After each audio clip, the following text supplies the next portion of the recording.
Hey, shop at Teesprings for all your goods merchandise. We got what you need. You need shirts? No problem. You need mugs? No problem. You ain't got no money? Problem. Get the red suit, get the monkey, raise some money, buy a shirt.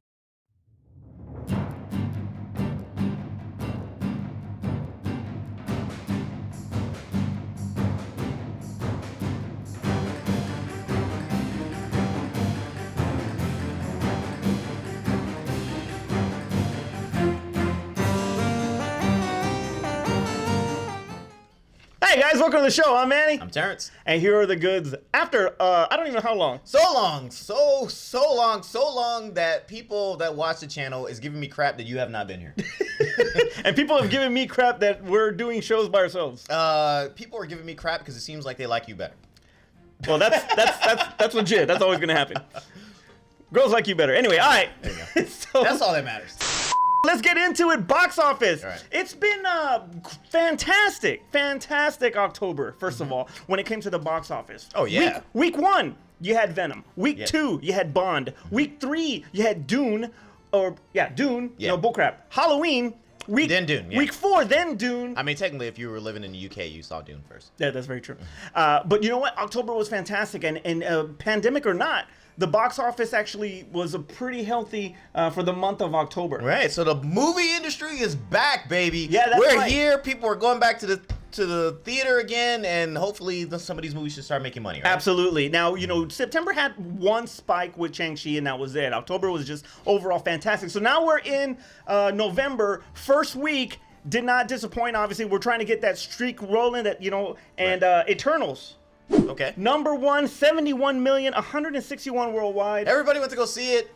Everybody kind of panned it in the reviews. And this is the first Marvel film to actually be certified rotten. Rotten, yes. It's I did see the movie.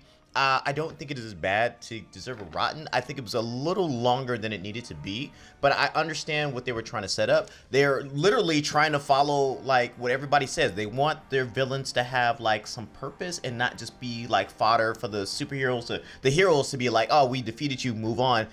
Doesn't really have any type of substance to it. So they gave substance to what this film was about, and there wasn't really, it was kind of like a gray line between like who's a hero, who's not a hero, who's the real villain of this, and what should we do, what's better to save this many people or save this many people. So I really got it, and where they're possibly going in the future with the MCU with this, but I did feel it was a little bit long. So if people were kind of saying like, hey, it felt like it was a long movie, I get it, but the movie was okay. Was it my best MCU film? No, but it was an okay film. One of the things that I really admired about this film was the amount of diversity that was represented in this film. Right. And I don't think that there were any They made sure kind they of, checked every box. Yeah, I don't think Do you want an Asian? We got an Asian. I don't Do you want an Indian? We got an Indian. Do you want a gay person? We got a gay and black person here. Do you want some women? There's a couple of them in here. 3. Do you want Angelina Jolie and Selma in one film? In the same film? This wasn't the film I wanted it to be, but you know what I'm talking about. Exactly.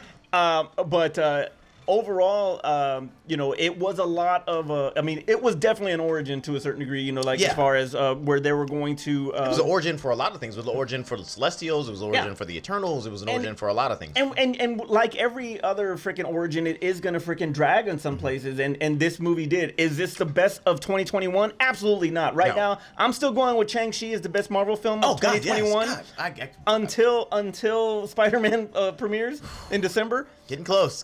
We'll talk about that later. But right now, Shang-Chi is the top Marvel film for me. Yes. All right. So number 2 was Dune, still holding on, 7.6 mil. You want to talk about long? That movie was long. 83 total domestically. What's surprising about that number is, one, it is a remake, and it don't have a freaking Sting in it. And it premiered on HBO Max too. Mm-hmm. So you have the day and date with Dune, and it still still managed made to money. make that money. So y'all can stop that's pretty using good. y'all can stop using stop using the excuse that because it's streamed, that's the reason why we didn't make money. It just didn't make money because nobody wanted to go see it. I'm sorry, Black Widow. Yeah. Dune. I'm sorry, not Dune. No Time to Die was number 3 with 6 mil. I have not seen one Daniel Craig Bond film. What is wrong with you? He is great as Bond. I was like, he is no Pierce Brosnan. He is not Pierce Brosnan. He is no Sean Connery. He's no Sean Connery. That's but right. he's the third best Bond, and I'll give him that. So you got Connery, Brosnan, and then Craig, or you got Brosnan, Connery, and then Craig? So I have Connery, Brosnan. I'll give Craig. Craig is close to Brosnan right now. And it's like, and if it wasn't the fact that he's going to give up the role, I might want to overtake him, but he's going to give up the role.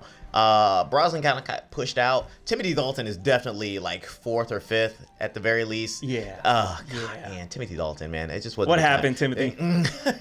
All right, number 4 was Venom, 4.4, 197, close to that freaking 200 mil on Hey, that. And you know what? We talked about technically, I guess you could say that it was MCU, but that's another Marvel film. Well, I mean, if you watch the little post credit, Exactly, it's so basically MCU now. I would probably still have it at 3rd with Shang-Chi first, Black Widow second, and then this. No, one. I don't think Venom 2 was better than Venom 1. It was like the Venom 1. It was like when.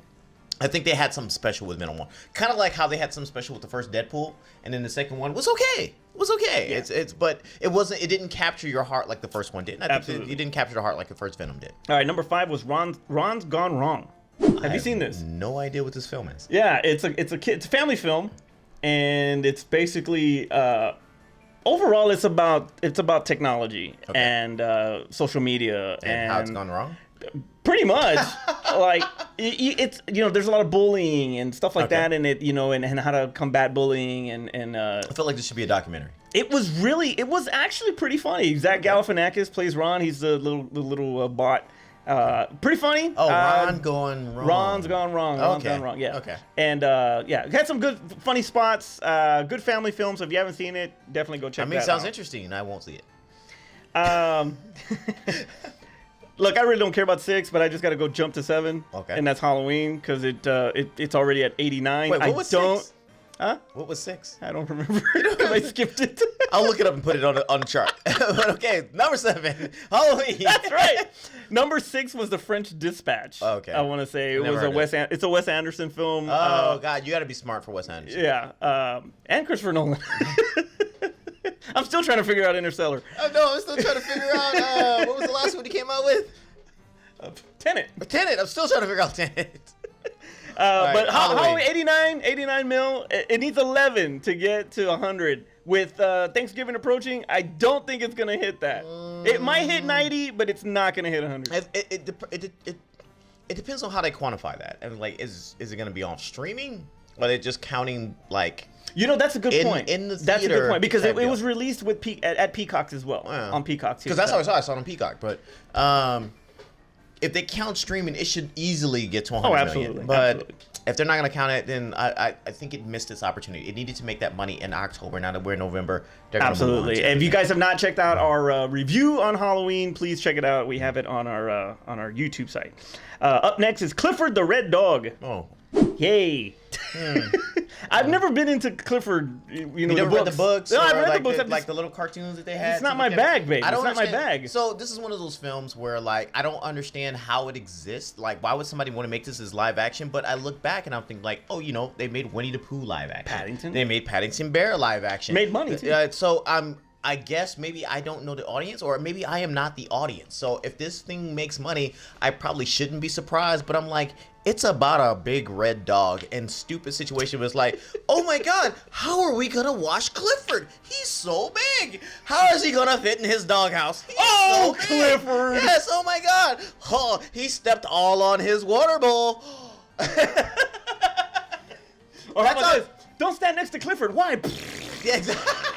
But that's how the books went. It's just that you're putting this huge red dog in situations that didn't make sense for a huge dog. They were like dog situations, but it made sense for no big dog. So Clifford is guaranteed to How do never be stuck with another dog. it's too grown up for who's gonna watch this film. But it's one of those things where it's too grown up for who's watching this film. But how do Why you are turn they that stuck together? How you turn that into an hour and a half film? I don't know. Hey, SpongeBob got a movie, so how do you turn SpongeBob into an hour and a half film? Somebody figured it out. Somebody will figure out Clifford. Hurry up, there's a car coming.